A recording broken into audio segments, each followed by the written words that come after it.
Hingga saat ini, jumlah total kasus positif COVID-19 di Indonesia per 20 Juli 2021 sudah mencapai 2.950.000 kasus. Sejak kasus virus corona menyerang manusia, segala macam berita langsung menyebar secepat kilat. Satu dunia panik. Hampir tidak ada negara yang bisa hidup damai. Semua orang jadi ikutan takut sama virus ini. Entah karena berita yang bertebaran, tenaga medis yang berkurang, atau karena keluarganya yang ikut tertular. Dan bisa ditebak, dari ribuan bahkan jutaan cerita dan berita yang menyebar, tidak sedikit informasi yang bikin kita bertanya-tanya. Bahkan, ada satu narasi besar yang rasanya bisa mengubah pandangan kita tentang tahun 2021 ini seutuhnya. Tentu kita tidak boleh percaya begitu saja, tapi kalau dipikir-pikir, apakah mungkin virus corona ini hanyalah rekayasa segelintir orang? Jawaban singkatnya, tidak terbukti. Dan tentu saja dampak virus ini sangat nyata. Dari orang terkenal sampai masyarakat biasa udah jadi saksi penyakitnya. Belakangan ini, jumlah kasus positif sedunia sudah ada di angka puluhan juta.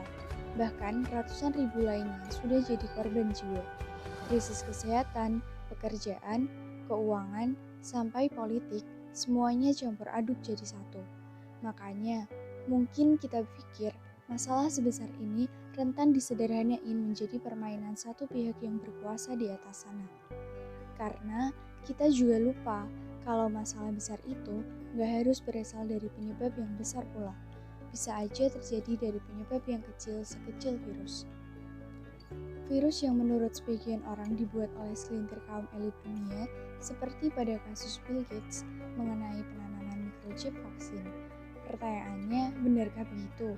Tentu saja tidak benar, karena fungsi barcode pada vaksin hanyalah penunjang sistem yang berisi data penerima vaksin. Microchip tidak difungsikan untuk melacak pergerakan seseorang dan mengambil informasi pribadi. Microchip ini ditugaskan untuk memantau pergerakan warga yang mendapatkan vaksin. Ini merupakan satu dari lautan berita tidak benar di luar sana.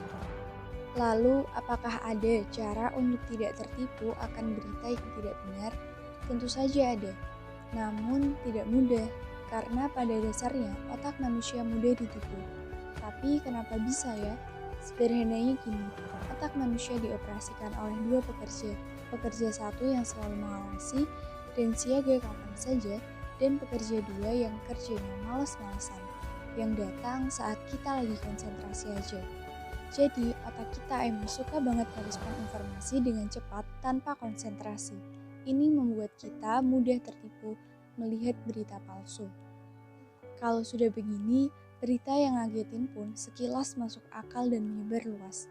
Jadi, hoax dan teori konspirasi di luar sana emang sebanyak garam di luasnya samudra. Ayo berpikir kritis dalam menghadapi sebuah berita, karena di tengah pandemi, penting banget buat kita dapetin informasi berguna untuk melawan penyebaran virus corona.